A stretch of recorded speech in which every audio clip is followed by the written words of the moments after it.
Welcome, ladies and gentlemen. Welcome to the Live Free Now show, bringing you the news, views, tips, and tools you can use to live a free, prosperous, and healthy life. I'm your host, John Bush, and today we have a wonderful guest lined up. We're going to be joined by the one and only Mike Cobb, aka Cobberino of ECI Development. He has this incredible company. Oh, rats! I got the sound coming on my computer over there. I'm going to turn that off in just 1 second.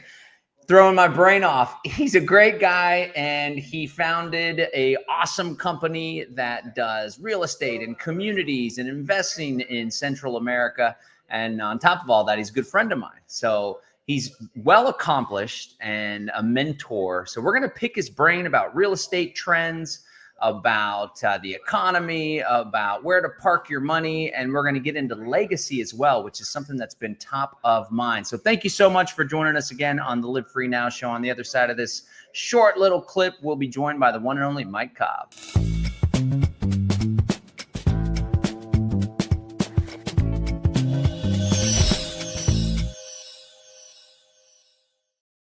And we're back. All right, let's bring up there Mr. Mike. How are you, Mike? Hey, I'm good. That was a nice little clip. The music's catchy. That's good. Yeah. I want to spice up the show. So thanks everybody that's tuning in. I want to invite you to subscribe to the YouTube channel by clicking on that little subscribe button wherever it is, and then hitting the like, smash that like button so we can boost up in the algorithm. But first of all, Mr. Mike, how are you today? You're doing good? Yeah, doing great. Thank you. Thank you. By the way, is that hat from the Joel Solentine Polyface Farm? That's it? Right. The lunatic farmer, baby. Yeah. It's a good one. That was a great time. We had a good time up there. Great. Yeah. You gave a great presentation, by the way. I've seen a lot of your presentations. They're all good. And that one was great. Thank you. That's right. You were there. We were there. We were at the Polyface Farm last summer. Yeah. It was last summer, wasn't it? It was May 2025. So almost a year ago. Yeah, it was a spectacular event. Well done. That was a phenomenal event that you and your team put on. I look forward to the next one. That was changed. That was Exit and Build, wasn't it? Wasn't that the Exit and Build? That was Exit and Build 5. And Build 5. Nice. We've been teasing on the email list, which folks can join our daily email newsletter, livefree.academy/newsletter. But we've been teasing for a while. We're about to drop the dates for the next Land Summit 6, but actually it's going to just be called Exit and Build 6. Lots of changes and all sorts of stuff. And we'd love to see you out there once again there, Mr. Mike. I'd love to be there with you. Where? Do you have a location selected? It's a secret. Mm-hmm. Okay. Maybe I'll drop a hint. I've been subtly dropping intentional hints though. Drop one here. Come on. I'll drop one right now, but don't say if you get it. I don't know that you'll get this one. We'll definitely be able to establish our sovereignty at this one. That's what I'll say. There's a little hint. Tease. I might have an idea. Hey, but you know what? I'm gonna put a hint out to you. Okay. We just closed 2 weeks ago, maybe 2.5 weeks ago now, on our 1,600-acre farm property in Belize, and my team is down there as we speak. They were out on the farm yesterday. They're headed back out. Well, today's an office day. Tomorrow they're headed back out with the engineers and the surveyors. We will have Belize farmsteads for folks to start to look at sometime in the next 90, 120 days. So stay tuned on that. But my hope is that you will have Exit and Build overseas maybe 1 year from now, and we'll do it in Belize. We'll have a little overseas Exit and Build next year. So stay tuned. Now we're talking. Yeah, that would be really cool. Maybe some little satellite Exit and Build Belize.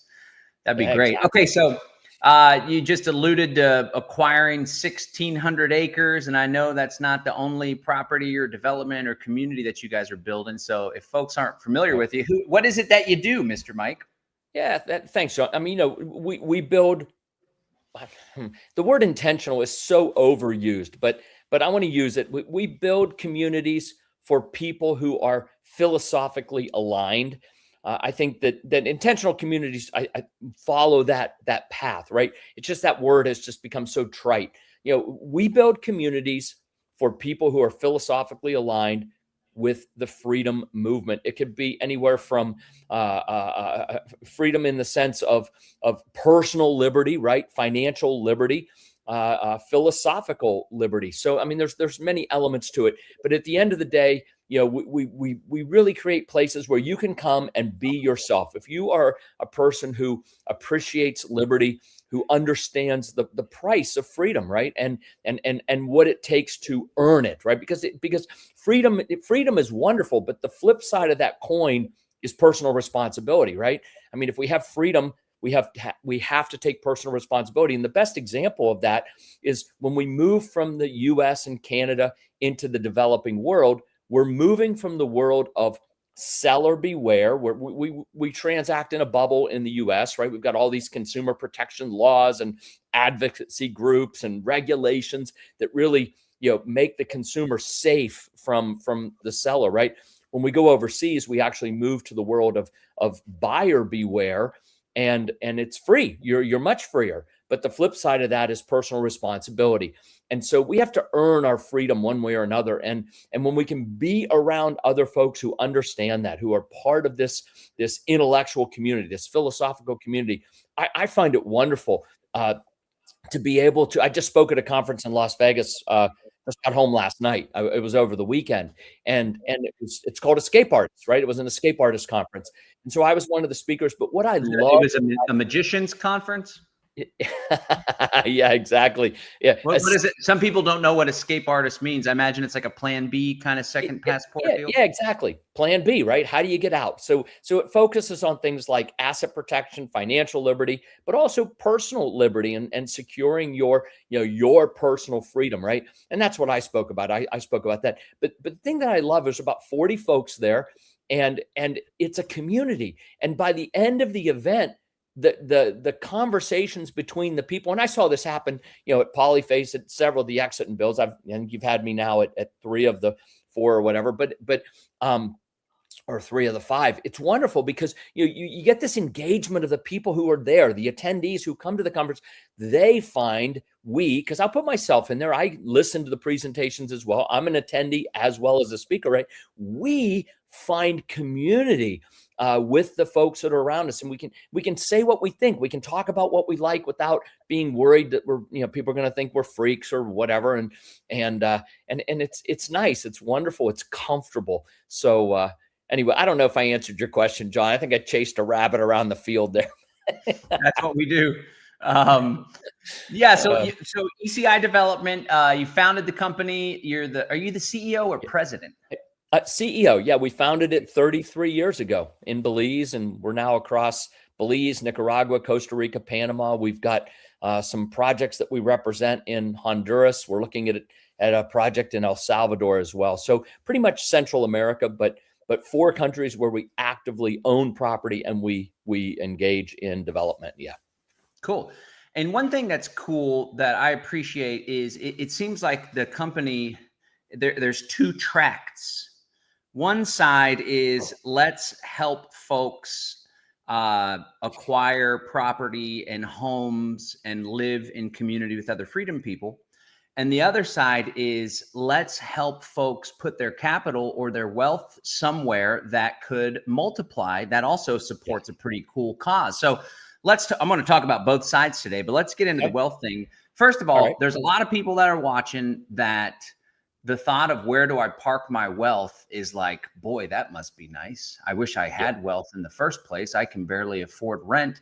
What do you say to those folks that they haven't got into that financial groove yet and are still struggling? What are some key insights or some key first steps or maybe some mindset things you would encourage so people can reach that point? And one last thing, no matter how old you are, there's a lot of older folk and they're like, well, my retirement's a mess. And there's still opportunity to shift things financially, right? So what would you say on that front for the folks that don't have the wealth yet?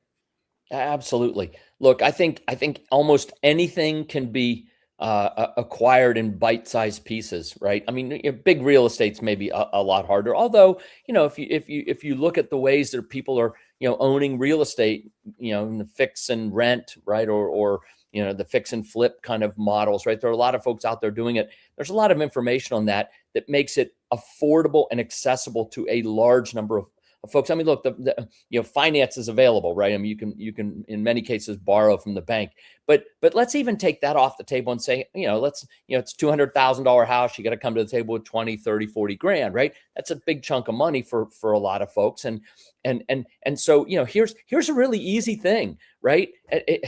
Buy junk silver, right? Buy whatever, gold. I mean, you can buy that, 1/10 of an ounce. I call them gold pennies, but they're the 1/10 of an ounce, right? Right now they're $500, but anyway, a little more than that actually. But at the end of the day, junk silver, gold, crypto, you can buy Satoshis. You don't have to buy a whole Bitcoin for $70,000. You can buy some Satoshis, right? And so I think that everybody can nibble. I think the real bottom line is alternative assets, not the stock market, not probably everybody should have some cash too, right? I mean, so maybe it's CDs or whatever. You got to have some liquidity in the fiat currencies, right? But the diversification is critically important. And I'm a huge fan of diversification into assets that are not stocks and bonds. And I think that some percentage of this diversification absolutely should be overseas, should be outside your home country. If you're Canadian, it could be in the US. If you're in the US, it could be in Canada, right? I think probably many of us would look at those two entities, similarly and say, well, if that's North America, let's get our assets outside of North America. And there are ways to do that in some bite-sized ways as well. We have 3 businesses, right? We have our development business, which is what we just talked about. We have a banking business. I helped start a bank in Belize now 33 years ago. It was my very first business, actually. And then we're also in the timber business, and you and I have talked about that. And we just did a webinar not too long ago on the teak. So we have, banking, development, and timber. And the timber business is one that allows folks to own a physical real estate asset overseas in fairly small dollar denominations. But this idea of diversification is critically important, whether it's, just nibbling at some crypto, nibbling at some junk silver, some gold, right? Nibbling at some assets outside your home country. And I think each of these things is important. The other thing is that, having a bank account outside of North America.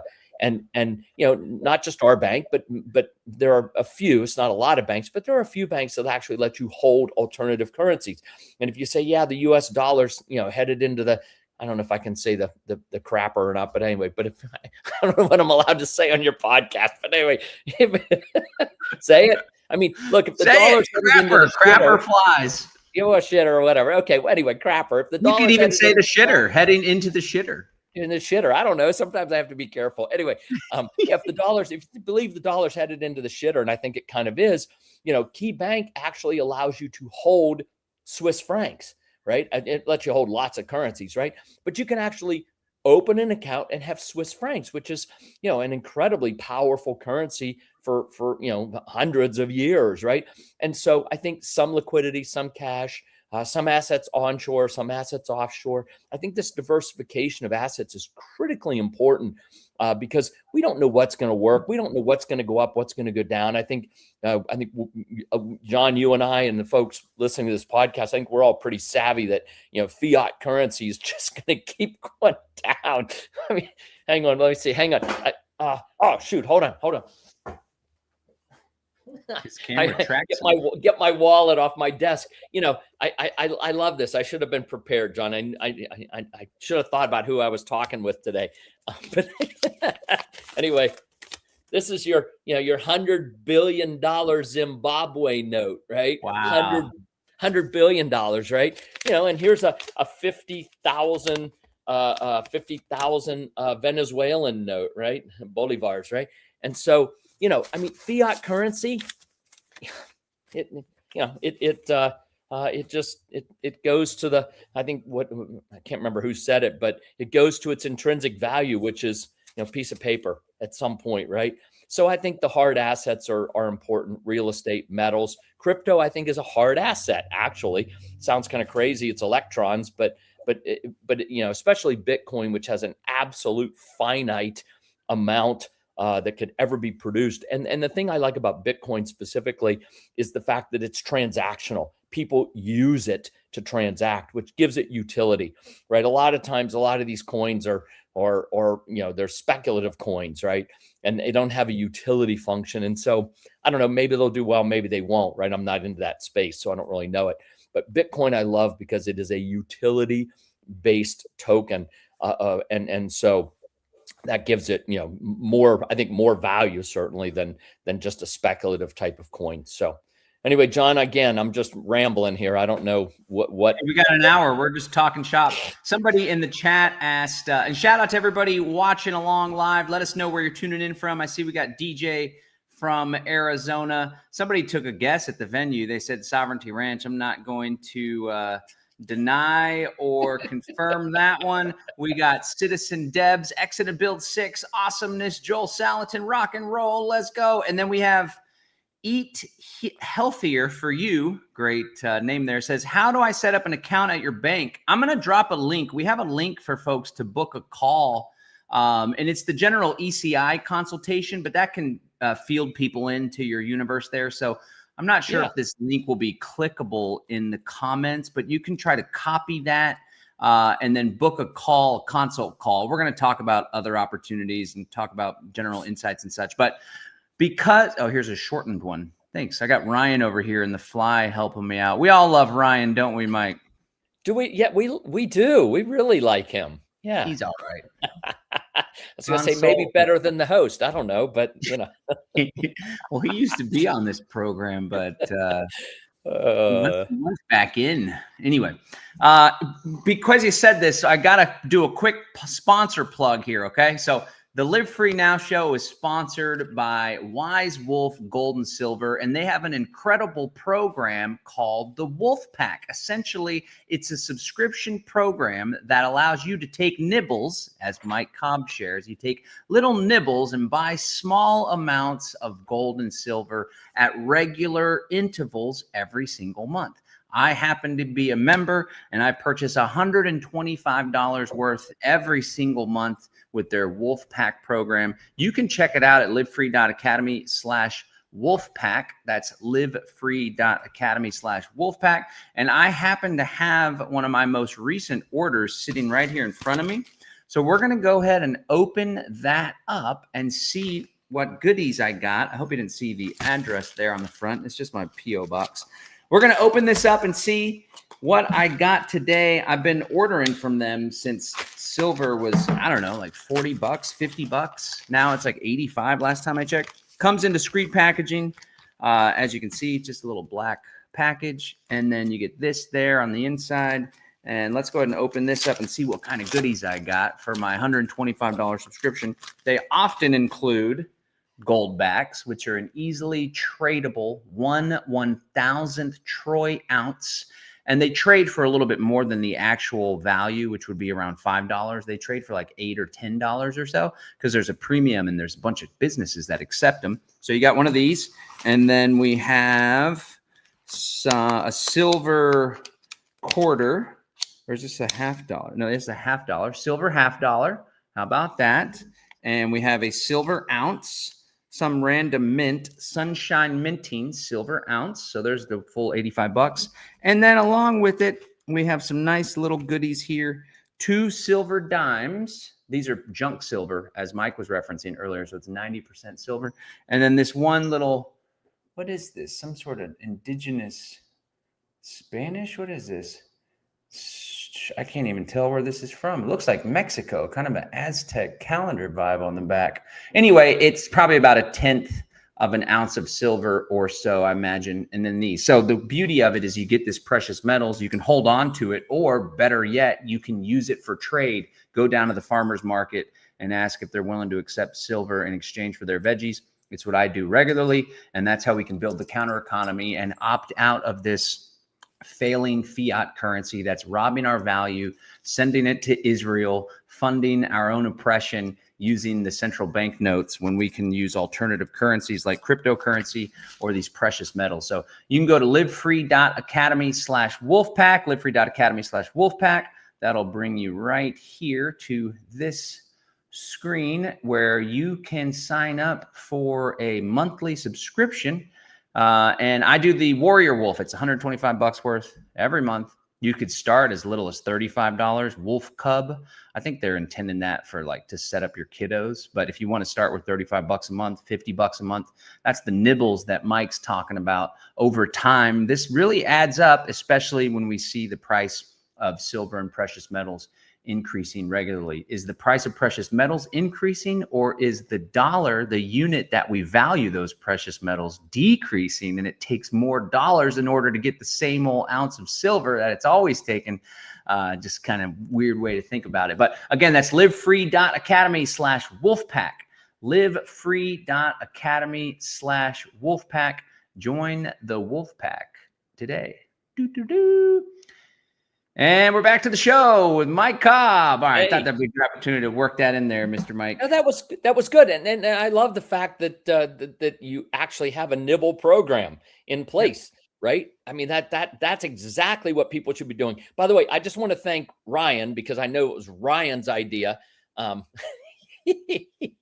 These were the speaker gifts, and no, these were your speaker gifts to me, for speaking your conference. And I love the fact that you really have your money where your mouth is. Like you could have given the speakers anything, right? But you gave us silver, and I really appreciate that. And it means a lot to me. They sit on my shelf behind my desk. So thank you. It's a wonderful, wonderful gift. But it really also says that you live your philosophy. And that's powerfully important to me because, a lot of people blah, blah, blah, blah, blah. But at the end of the day, do we really live our principles? And you all do. So, yeah. Well, thanks, Mike. I appreciate that. And I know you're not a drinker. Some of the other speakers, we gave a bottle of whiskey. Well, no, I'm not. So thank you. But that also says you pay attention and you care. That's right. Thank you.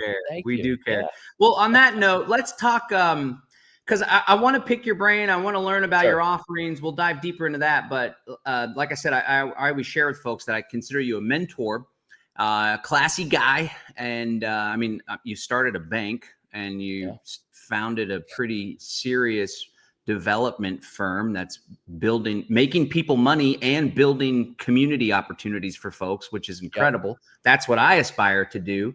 And so there's a lot that goes into that as far as how to reach that point or how to get started. And one thing that I note about you, and it comes to mind because, giving speaker gifts, it's a nice little touch. Not everybody pays attention to those kind of details. So could you give our listeners some advice on the people component, establishing a relationship, building trust, remembering names, shaking hands, kissing babies, all that kind of thing? I mean, you met my kiddos and they liked you. That was a great sign for me that you and my daughter just hit it off and had a great conversation. But how important is it that we're like really focused on establishing meaningful, real relationships when it comes to doing business or building community? Right. People are foundational to everything. There are obviously a few Robinson Crusoes out there, but few and far between, right? We are humans are social creatures, and it is only in society or tribe or whatever that we really can achieve our best. Again, there are a few people out there that are truly Robinson Crusoes, but for most of us, we achieve our best in association with other people. And that's where that relationship capital becomes so important. One of the things that we talk about at conferences, I used these exact words the other day on Saturday, I think. I said, when you leave this conference, you're going to have a Rolodex of other speakers and other attendees. And they're both vitally important, right? Speakers can become mentors. Speakers can provide a very specific knowledge, a deep, right? A really deep knowledge set on something that is maybe important to you, maybe not, right? But that's why you have the Rolodex, right? And by the way, you have the Rolodex because what you need today will likely be very different from what you need next year, 5 years from now, right? And so as life changes, as our life situation changes. So for example, today, if you're nibbling at some gold and whatever, and silver metals or whatever, you're just nibbling at that's great. But in 5 years or 3 years, maybe you're ready to make a ownership decision of a piece of property overseas, right? By the way, the Belize property, we're going to roll something out for as little as, don't hold me to this. Our goal is $2,500 down and like monthly investments of maybe $300-400 a month, right? That somebody could own a property in Belize with a tiny amount down, and monthly investments that would, let somebody again nibble at ownership of a property in Belize. But let's just say today you're nibbling at some metals. In 3, 4, 5 years, you're nibbling at some property. You've owned some property. In 5 years, you may be thinking to yourself, I need an asset protection lawyer, right? Or I need asset protection of some kind, right? So even though you don't need that today, we had an asset protection attorney speaking at the conference, right? He's in your Rolodex. You have his contact information, so that that to me is really the power of people. We need the resources that other people have, the expertise that other people have. We just don't know when we need it. And so by building these relationships, making these friendships, and sometimes it's just a relationship. It's not a friendship, right? It can be collegial, right? It could just be a contact even, right? Now you have their business card. You don't even have to talk to them, right? But again, at the end of the day, you want to build the network of contacts, colleagues, and friendships that allow you to really achieve what it is you want to achieve at now or in the future. And those relationships are foundational. How important are these events? You're an event guy. You're doing the circuit. Yeah. We host events. I love going to events. It lights me up. It's I love going to amusement parks with my kids, especially Disney. I got strung up for bragging on how much I enjoyed Disney because of all the weird satanic stuff in the movies and stuff. But I was like, I don't care. We had a blast. And that's more important to me than some conspiracy theory, really, at the end of the day. And they're like, make sure your kids don't get brought down into the tunnels. And I'm like, my 11 and 13-year-old ain't getting dragged down into some tunnel by some goon. And like, I don't even know if that's really a thing. Maybe it's just some article, whatever. Anyway, now we're on another rabbit hole. Disney that's tunnels. Your rabbit hole. Yeah. How important it is to go to these events? How important is it? And and just what, strike up conversations, go talk to the vendors. What are some icebreakers? Yeah, absolutely. In person, belly to belly is by far the best, right? Coming to a podcast, coming to a webinar, all great. Emailing with people, okay, right? So, I mean, on the scale of things, emailing, okay, podcast, webinar, better. In person, the best, right? And events are great because events allow us to listen to presentations. Because look, if somebody were to hear me talk, and then they were to hear you talk, and then they were to hear Joel Solentine talk, and then they were to hear the gold guy talk, my guess is that there'd be a crisscross of concepts between. Look, we talk about our narrow fields, but if you do the Venn diagram, each of us there'd be a Venn diagram that would connect all of it. And when you see those connections in your mind, it will change the questions that you ask to one or all of the people. And ultimately, nuance is important. Nuance is critically important, right? I have a slide in my presentation. What do we compare? Apples and, we don't compare apples and oranges. We compare apples and apples. And then I put up 2 pictures of apples, right? And, beautiful, nice apples and cider apples have been on the ground, right? And so not all apples are this. Look at you eat your apple. All right. That looks like a good eating apple. Yeah, right. Hey, by the way, here you go, man. I got an orange. They're apples and oranges, right? Anyway, but not all apples are the same thing, and so nuance becomes incredibly important. And the only way we get to nuance is by listening to multiple speakers in an event. I really think the event's important because you want context of time as well, right? 2-3 days. I by the way, I like a 3-day conference. To me is like almost perfect. 2 days is a little tight. 4 or 5 days gets a little long, right? 3 days is about the perfect conference length because you get the context of time. Everything's encapsulated in a certain period of time. You've got whatever, 15, 18 speakers maybe over 3 days. And you have time to listen and digest and then come back with questions. And conferences that I really like tend to be somewhere, I mean, this conference was 40 people, and it was great because anyone and everyone could meet. It was only 2 days, right? But like a 3-day conference with 100, 150, 200 people is perfect. Some conferences I speak have, thousands of people, right? And it's a lot harder. You don't get the mixing of conversations, but you, the attendee, need to take the personal responsibility to meet the speakers, go up to the speakers and engage them in a conversation. They may or may not engage you, right? Because they don't know you and they don't know what your particular interest is. But if you have an interest or a question, engage the speakers, and you will find that they have a real desire to help you achieve your goals, whatever those are. And if you can articulate them clearly, it really helps the speaker. I'm speaking for myself. When someone articulates a desire or a goal or a question or a challenge very specifically, it helps me formulate a possible answer or a connection. I might say, look, I'm not the right guy to help you with this, but go talk to Joel, or go talk to Ryan, or like, they will be able to give you a much better answer to what you've just asked me, right? And a lot of the speakers, we know each other. We see each other at conferences, and maybe I don't know. I was going to say maybe we don't know each other, but we know of each other. A lot of us know each other too, but we know of each other, and so we can help point you to the right folks. So yeah, I'm a huge fan of live events for so many reasons. Yes. Sweet. I want to plug an event that I'll be at here in April, Confluence, April 23rd to the 26th. You ever heard of this one, Mike? I have heard of it. I've never been to it. Do you have plans April 23rd to the 26th? Be nice to hang out with you. I don't know. Send me an email, please. I will look on the at spot that right now.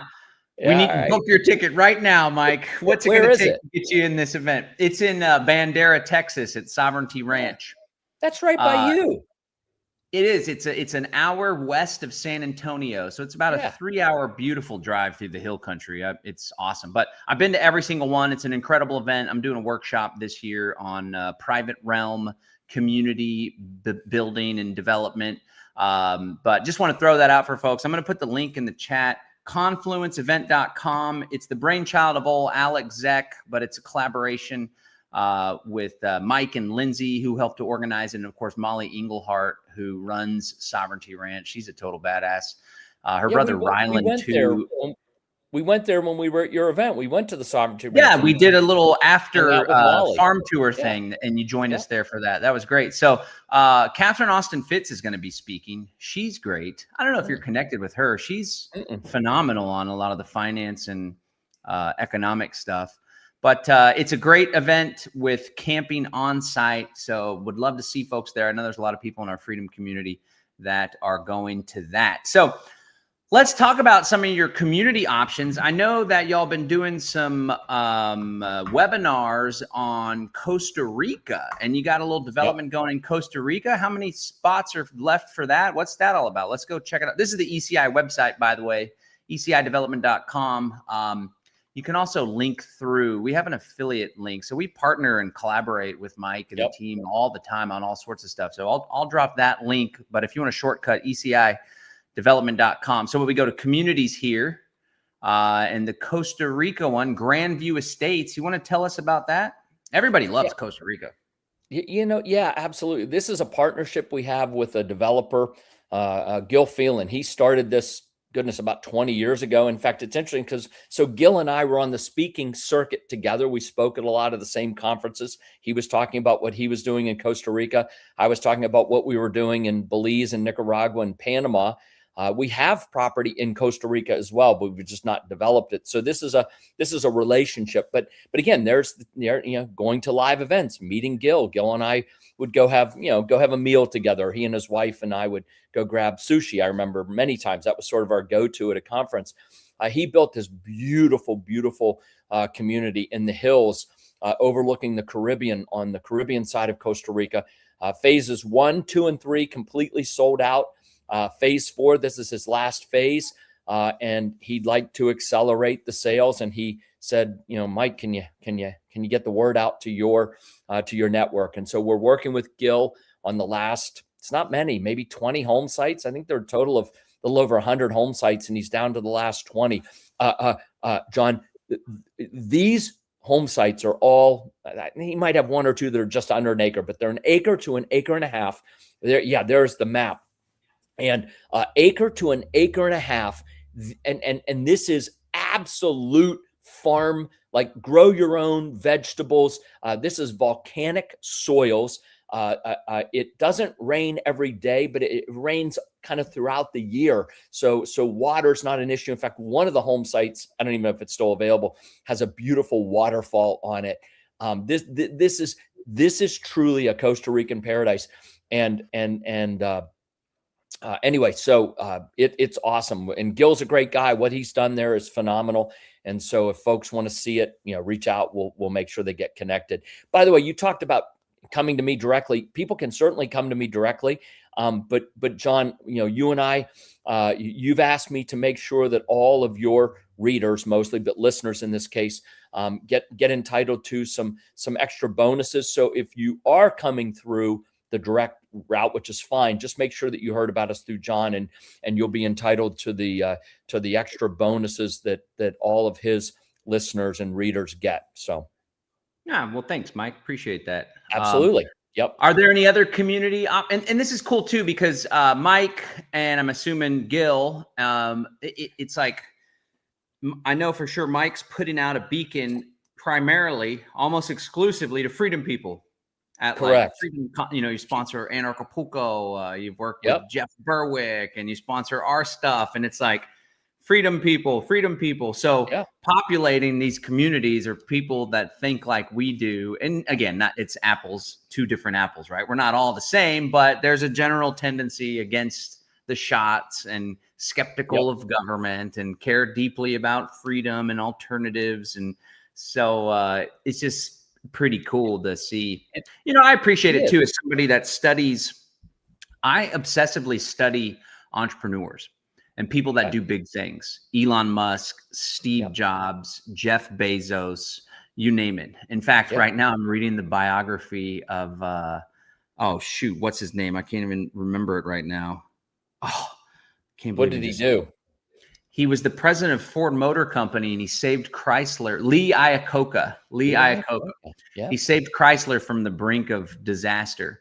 Yeah. I learned about him through Dan Kennedy, my main marketing guru. Anyway, it's like, what kind of geek is reading the autobiography of the former president of Chrysler? But he's got an incredible story. My point was, I study folks that are doing big things because I too desire to do big things. And I'd like to think we've done some pretty big things with our Freedom Cell Network and all sorts of stuff, but we're just barely getting started with the vision and the ambitions. And so it's always cool for me. I mean, we're close, we're buddies, we're chummy, we're chums.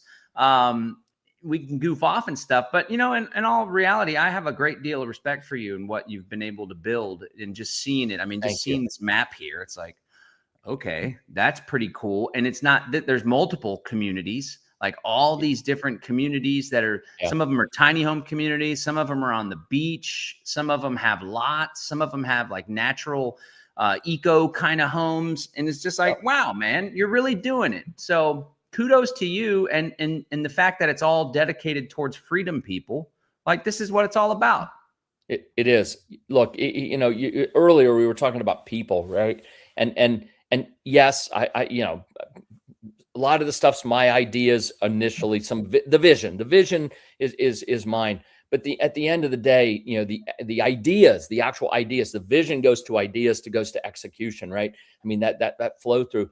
It's all about your people. And I just want to give so much credit to our internal team of people, right? We've got about 150 folks that work for the organization who just are mission, not all of them, but most of them are mission oriented, which is critical, right? Task orientation is, I have a job, I'm going to do my job. Mission orientation is, hey, we're going somewhere and we're going to get there no matter what, right? And I think identifying mission oriented people has been my mission. Anyway, sorry. Right? But but I mean, like, you got to, organizations to thrive and succeed need mission oriented people. And we've identified those people. But John, to take it outside of our internal organization, it's people like you and Ryan. And you mentioned Berwick, right? I just got back from Anarchapulco, and this shit was in Puerto Vallarta, which is kind of weird. But anyway, Anarchapulco in Puerto Vallarta, but whatever. And Escape Artist Conference this last weekend, right? Working with you and others, Mark Skousen with Freedom Fest, right? So I've been working with him for 20 years. And so, really identifying the various many elements of the freedom and liberty community. Curtis Stone and I are talking about doing something together with the Belize project, meeting Joel Solotine last year. And so, there's so many facets to liberty and freedom. But at the end of the day, there's a nucleus of community. But what you've been doing, John, you have built a community, and this community is powerful, and what you bring to them resonates at a heart level. And that's powerfully important, because I think so many of us can feel alone or feel despondent. I was trying to think the right word. Despondent might be the right word, right? Because if we go out and we talk to our neighbors, or we're down, we're hanging out with people we see at the office, or maybe, in the softball league or whatever it is, right? Or church even, right? I mean, we can find identification on some levels. Yeah, we play softball together. Yes, we go to church together, right? But some of the other things that are so fundamental to who we are, like we just feel like we're talking into space, and you can't get that connection. And so what you've been able to do is build a community of folks who share similar, not the same, but similar ideals and values, and be able to deliver a real meaningful content, real meaningful relationship with you, but also with each other. And that's powerfully awesome, man. That is incredibly awesome. And it's important. It's not just important, it's meaningful, and it's significant. The significance of what you do is critically important. So, you're doing it well. Keep up the good work. And, I think I'm going to tease you a little bit, to say, but Ryan's doing a better job than you are. But anyway, Be careful. I love you, man. I love you. And I just love to pick on you. So I think he's watching. Yeah. I appreciate that, Mike. And it looks like we got a little mutual admiration society going here. We do. Because we're carrying a torch that's hard to carry. We're carrying a lot of weight. We are, man. And a lot of times we feel like salmon swimming upstream. Like sometimes I feel like I'm a salmon trying to swim up Niagara Falls. Right? Yeah. The flow is against us, right? Yeah. The flow is against us hard, right? And so we have to fight the good fight, right? And Paul, right? Go fight the good fight. And we are. And you know what? The folks, and it's not always a fight. I sometimes I don't like that analogy, because I don't want it to feel like a fight, right? But sometimes it is a fight, right? But we're certainly swimming against the flow. I like that analogy better, right? We're swimming against the current, because the current is the narrative that's being pumped out of Washington and Brussels and and the UN. I mean, it's just this current that's carrying the vast majority of the folks, because most folks don't want to swim against the current. They want to swim with the current, or they don't even want to swim. They just want to be carried with, right? And so we have to swim against the current, and there aren't a lot of people that do it or do it well, and you are one of them. And we, together, along with some of the other folks that you've mentioned and I've mentioned, like we're bringing enlightenment, right, to the marketplace. Now, whether people pick up that enlightenment or not, whatever. I mean, take a horse to water, or does it drink? I don't know, right? But this is our mission collectively, and each of us have a different methodology or a different way to accomplish it. But I think we're all sharing a very similar mission, and that makes us, colleagues in a very special way. So, yeah, it's a brotherhood. And brotherhood. Sure enough, he was watching. Who? Ryan. You can see Mike has a point. Ryan says. Good for you, Ryan. Yeah.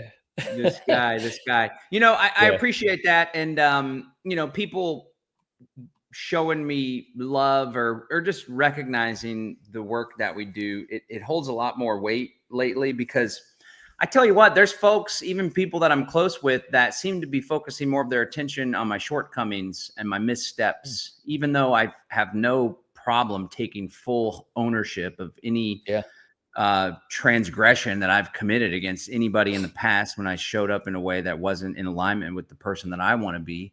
But there seems to be a tendency sometimes, even from people within our own tribe, to focus on that. I'm trying to wrap my head around it and not just discount it, because there's always medicine there. But then sometimes it's like, I've taken the medicine. I get it. I'm with you. That's good feedback. And I honor you for sharing it. And I'm going to do everything I can to integrate it.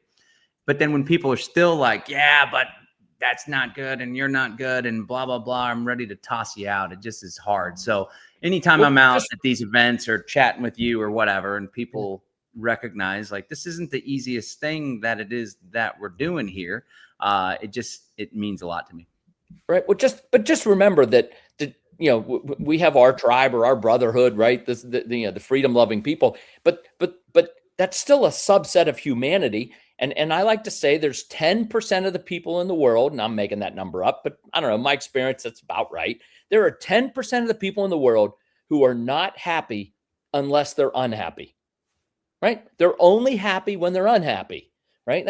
There's just people who just like find everything wrong with this or that. They bitch about shit all the time, whatever. Okay, fine.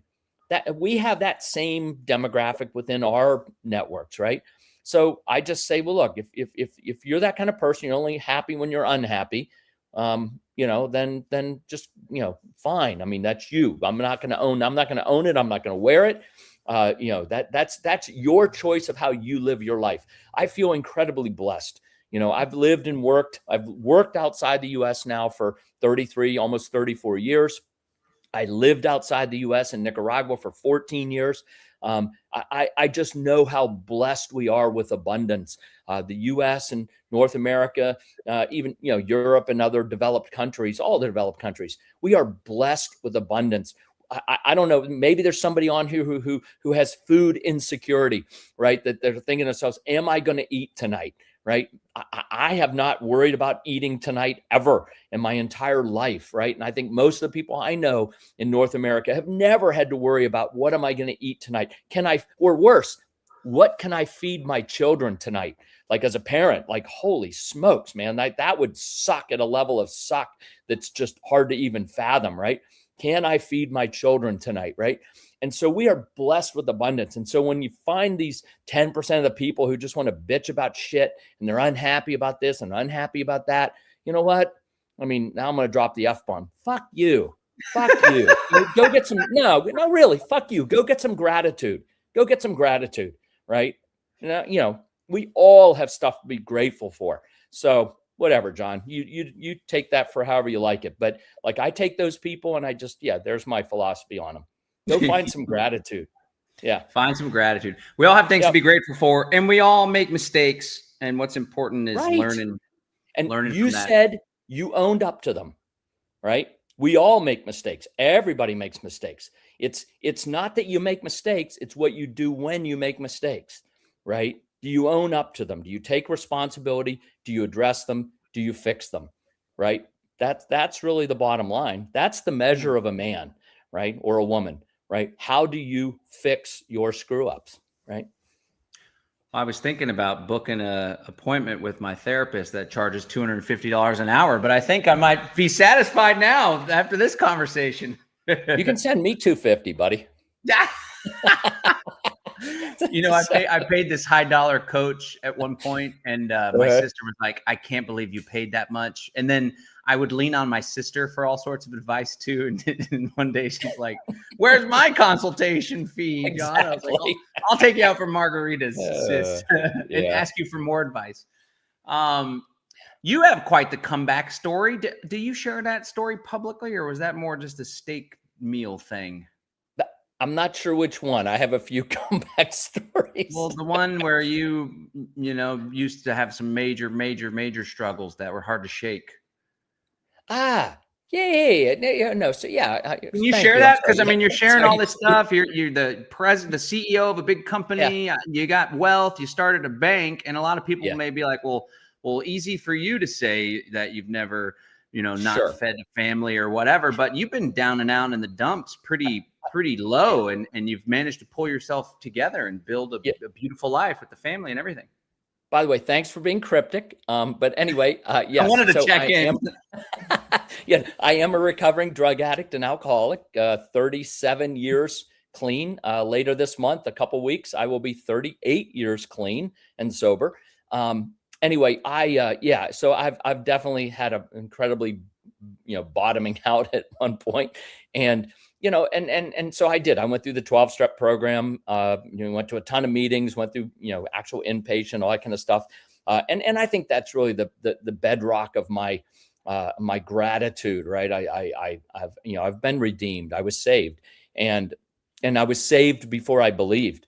And so when we talk about grace, right? The true grace that can be given, it's gifted. I mean, grace is gifted, right? I did nothing to earn it. In fact, I did everything to unearn it.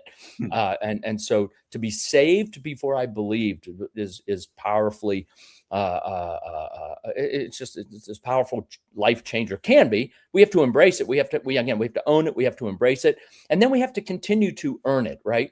I mean, this grace is given, but it's not a forever thing, right? We have to continue to work to sustain it, right? Anyway, so yes, so it's been rough at times, but it's been good at times. And in business, there have been some real down moments. I mean, we took orders for about 80 homes, actually about 100. So 80 homes and 20 condos, a little over 100 unit addresses, as we call them. And literally right after COVID.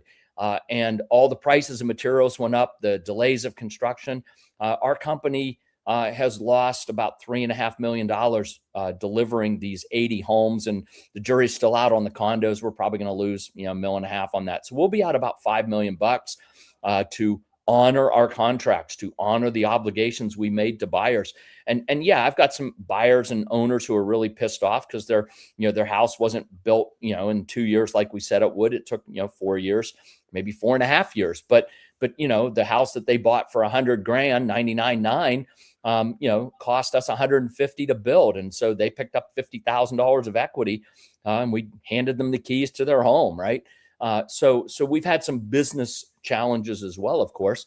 But yeah, I mean, in the midst of all of that, just understanding that there's a mission, and the mission is bigger than any one individual. It's to do what we as an organization do at a business level, but also to continue to really share the story. So thanks for bringing it up. I wouldn't have brought it up, but I'm happy to talk about it. So yeah. Okay. I mean, if there's just so much power in adversity and a comeback story and overcoming, and I think it resonates with people because everybody has their own struggles, but oftentimes people keep those struggles private, or there's like shame or whatever, but there's so much power in perseverance and overcoming. And then you can leverage that as fuel to like be the best version of yourself. That's something that I've aimed to do with my own struggles. Yep. Yeah.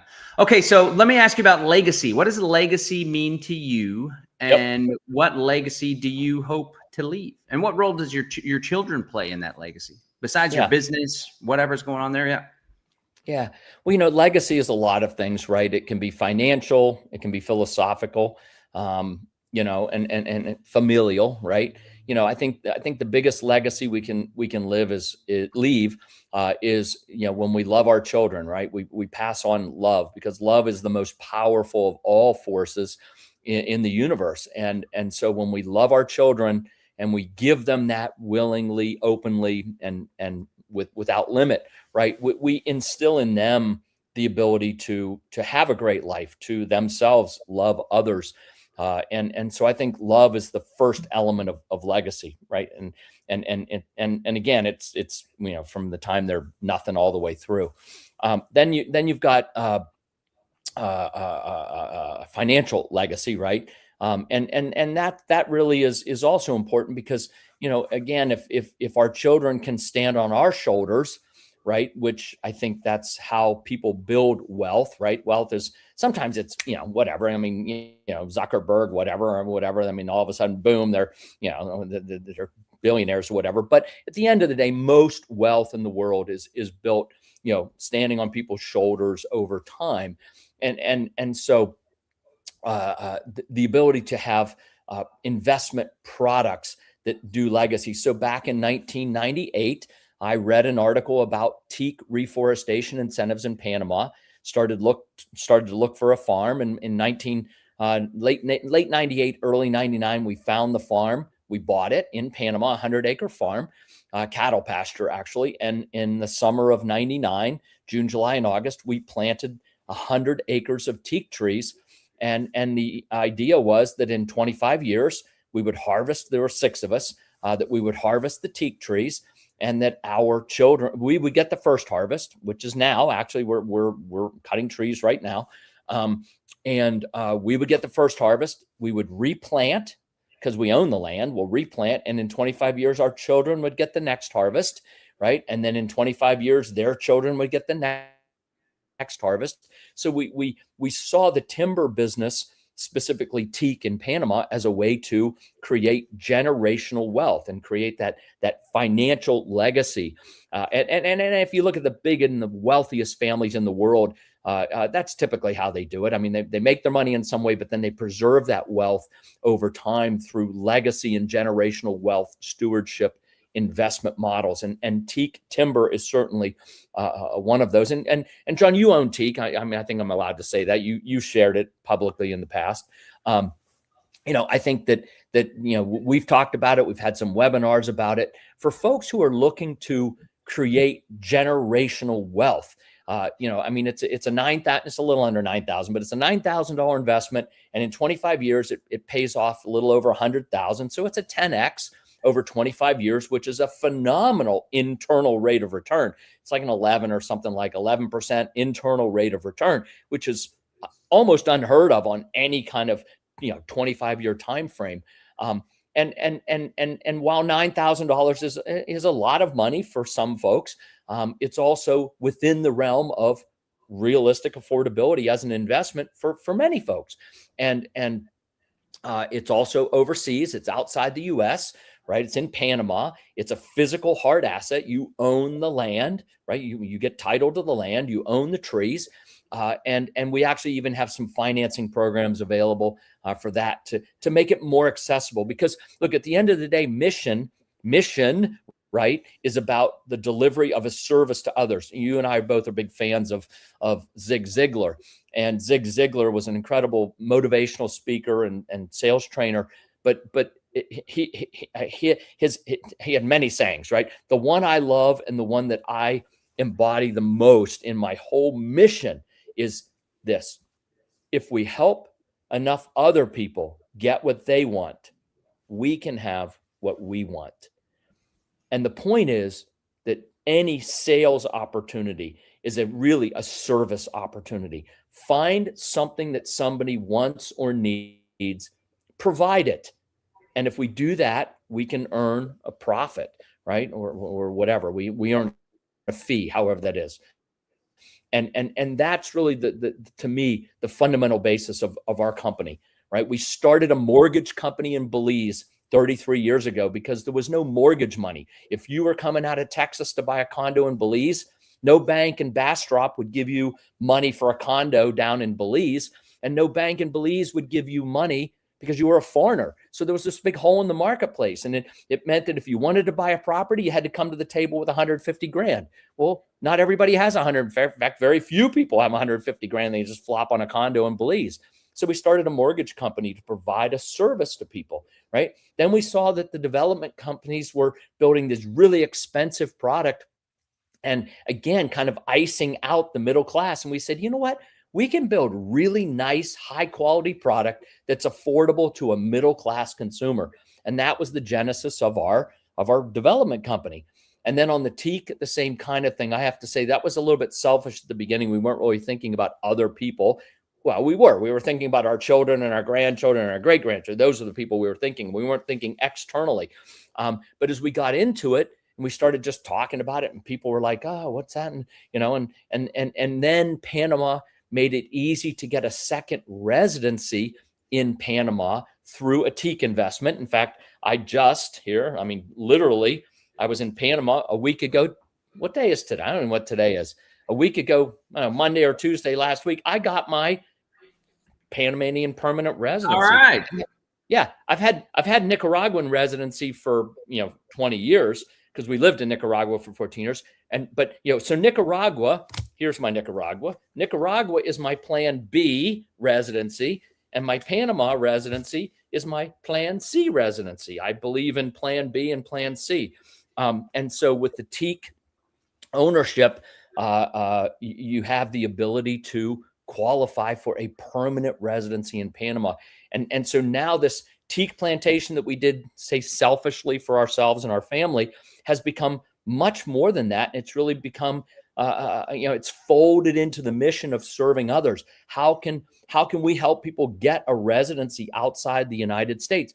Because at the end of the day, if you don't have a residency, a legal permanent residency outside the United States, you are a prisoner of the United States. Like everyone says, if shit hits the fan, I'm just going to leave.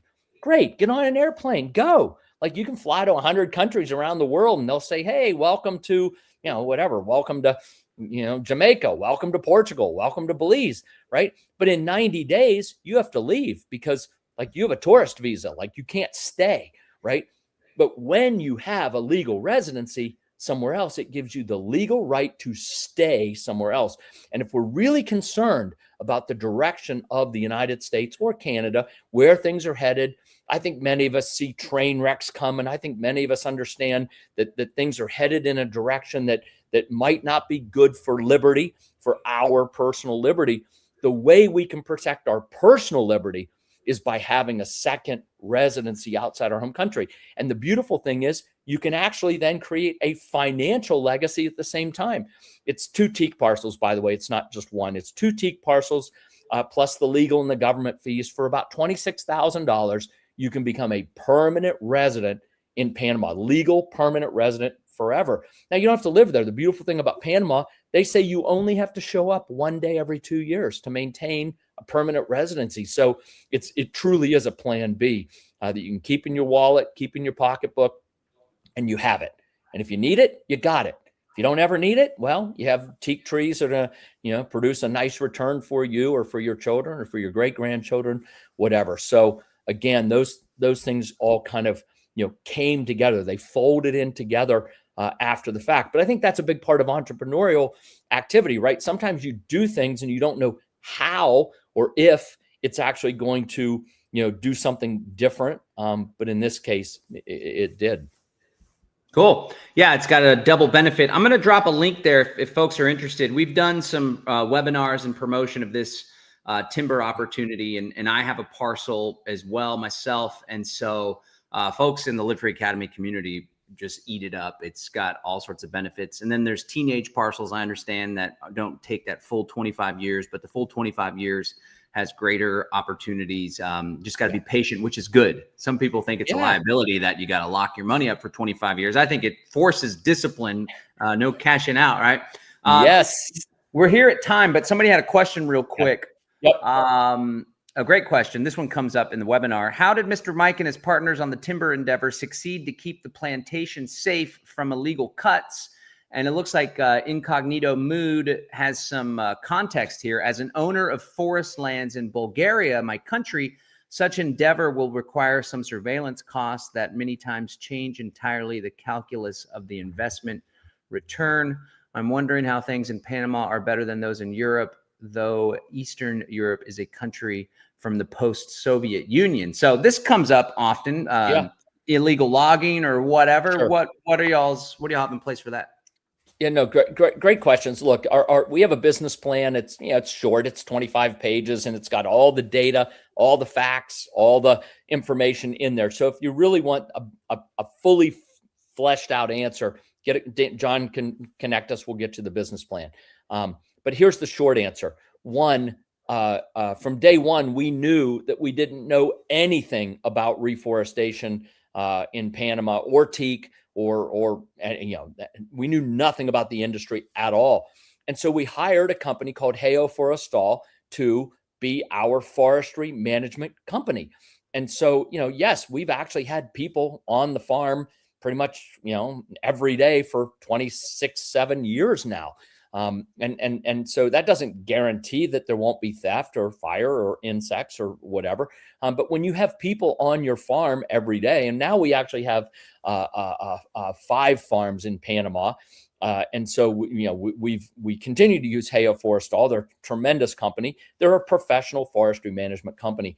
So again, you can't eliminate the risk, but you can certainly mitigate and significantly reduce risk, especially when you hire, reputable companies, in this case, a forestry management company to do that work. And by the way, in terms of returns, all the returns are net of all costs, all fees.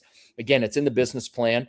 And I'm very transparent how we make our money. We make a little bit of money on the front end, but it's the peanut money. How we make our money is we get 20% of what we earn for you. That's how we make our money. So, the 9,000 turns into 100,000. The 100,000 is the net number to you. I get 20,000, right? And a little more than 20 because it's 109. But anyway, I can't do that math in my head. Anyway, but the point is we get 20%. And so, yeah, there are costs, but they're in the business plan. The 100,000, 109,000 that the investor receives, that's net to you. I'm going to make $20,000+ on that. And oh, by the way, we built a sawmill. And we're turning the logs into lumber, and we're turning some of the lumber into finished products. And if we can do more of that, maybe the number goes to 150,000. And you know why I like that? Because then I make 30,000, right? You make 150, I make 30. I want to make 30 more than I want to make 20, right? So we've aligned our interests as the owner of the business, right? You own the land, you own the trees. By the way, you own the land, you own the trees. If you can find a better deal, if you could sell it to someone else, it's your land, it's your trees. Sell it to anyone you want to sell it to, right? We think we have a pretty good opportunity to earn your business. And when we earn your business, we're going to make money. So the more we make for you, the more we make. But it's a great question, the question about theft and other things. It comes from having people on the farm all the time.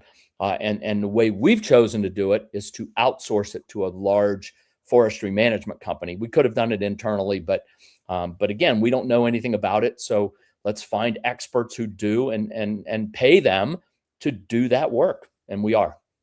Rock and roll. Okay, Mike, we're here at time. I appreciate you coming on the program. It's always good talking shop and reminiscing and going deep. So really grateful to have you in my corner. Nice to see you. And look forward to more collaborations and webinars. And we'll I'll have Ryan follow up. We'll get in touch with you regarding the land summit. We'll let you know the dates ahead of. Thank you. Hey, can I make a shameless plug for my book? Yeah, go right ahead. I have it on the shelf over there. No, if you're, hey, look, here's the deal. You know this. So this book is How to Buy Your Home Overseas and Get It Right the First Time. That's the name right of the there book. Over your head there. Yeah, it's somewhere back there, wherever it is. Yeah, there it is. Anyway, but we'll give it to you for free. It's on Amazon. I think it's like $20 on Amazon or something. But if you, John, if somebody emails you and says book, we will send them a link to download the book for free from Amazon. It will send you a coupon. You go to Amazon, you plug in the coupon, you can download the book for free. I want this book in as many people's hands as possible. If you're thinking about a property overseas, this will be the most important book you ever get to help you transact well overseas in that buyer beware environment. So there's lots of practical stuff too. Like I know you told some personal stories about some dealing with the medical system and how great it was and all that stuff. Very practical. Yeah. Yeah. Email us at johnbush@livefree.academy, johnbush@livefree.academy. Just say book. We saw a Live Free Now show. And then we'll just put them in contact with you to get the address and everything. And they'll send you a book. Yeah. We'll send them the coupon that go to Amazon and download it. Yeah. Ah, cool. Excellent. Yep. Okay, great. All right. Thanks so much, Mike. We'll talk soon. Thanks, John. See you next time. There you have it, ladies and gentlemen, the one, the only Cobberino, Mike Cobb of ECI Development. Before we let you go, stick around. I want to give you one more shout out to one of our sponsors. We are sponsored by Zano. It's a private cryptocurrency that enables users to create tokens on top of the private blockchain. This is really innovative and quite phenomenally important to be able to do this. One of the tokens is a stable coin called Freedom Dollar. So it's pegged to the value of the dollar. But today I want to share about this really incredible breakthrough that uses the Zano blockchain essentially to create a private Bitcoin. So I've been in the Bitcoin space since 2012, 2013, been a huge proponent and advocate. And early on, we thought Bitcoin was more private than we knew. I mean, we knew that the blockchain was transparent, so the transactions are transparent, but it seemed like it was easier to avoid government detection and private companies snooping on the transactions. Well, I was at the Ross Ulbricht trial in New York City many years ago, and we learned the hard way that the Bitcoin blockchain isn't as private as we hoped. It's not as functional in that capacity as we had hoped. But Bitcoin's still great as a store of value. Digital gold now is supposed to be peer-to-peer electronic cash. Let's never forget that. But nonetheless, but still it has a privacy problem. Well, there's a cool protocol called Bridgeless that enables you to take your Bitcoin and essentially swap it, trade it into BTCX, which is private. How cool is that? So now you take Bitcoin from the Bitcoin blockchain. It's transparent. If this address sends Bitcoin to this address, that's recorded on the blockchain in perpetuity. And you can see this address sent this much Bitcoin to this address on this specific date. Now, if your identity is tied to this address, which it often is if you purchase Bitcoin through an exchange, then it can kind of be deduced that, well, maybe they sent it to their other wallet. Maybe they bought something. Maybe they sold it. Maybe we should go look into that. Right? That's maybe what the government or the IRS is saying. But if you take that Bitcoin, you bridge it into BTCX, right? Now it's bridged into, it's essentially like kind of stored or just held and locked up. But then you have these BTCX tokens that you can trade on the Zano blockchain, and you could buy small stuff. It can go up in value. You could swap it. You could trade it back into Bitcoin, bridge it back into Bitcoin, I should say. It's not really a trade. It's bridging. It's creating this new token while yours is locked up, holding its value there. But now you have this private unit to trade.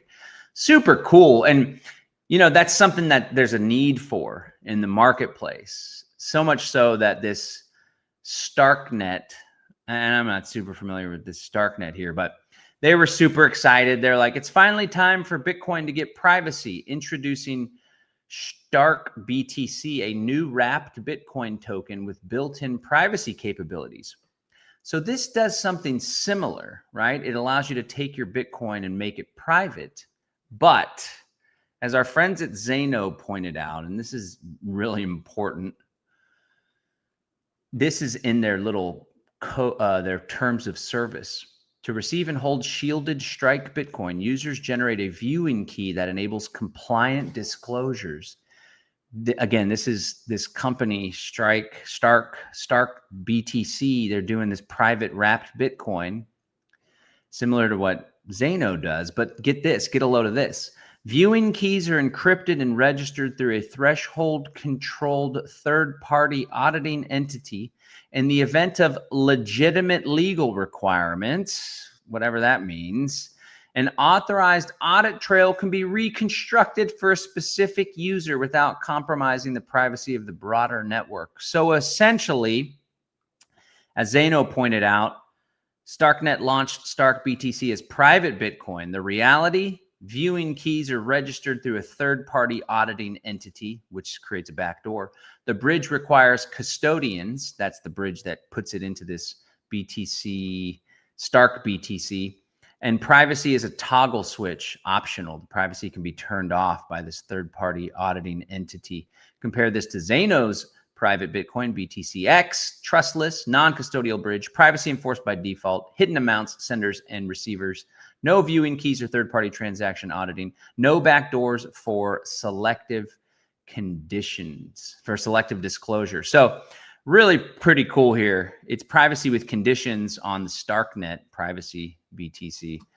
If you want real privacy, real private Bitcoin, it's BTCX all the way. Now, wouldn't you know it, our good friend Paul Pui over at Edge Wallet created a very simple way to take your Bitcoin. You just put your Bitcoin in Edge Wallet with a normal transaction, or you can use Edge Wallet with your seed phrase, right? And then boom, you can bridge it into BTCX in the app. It's super easy to do. I've done it and pretty incredible. And then now we can trade amongst ourselves. We can buy and sell stuff with BTCX privately using a non-custodial, decentralized, private token generating blockchain known as Zano. We're proud to have them as sponsors on the Live Free Now show. Check out Zano.org for more information there. Zano.org. Thank you so much for joining us today on the Live Free Now show, where every Wednesday at 11 a.m. Central, we bring you the news, views, tips, and tools you can use to live free, prosperous, and healthy life. Until next time, my friends, stay free out there.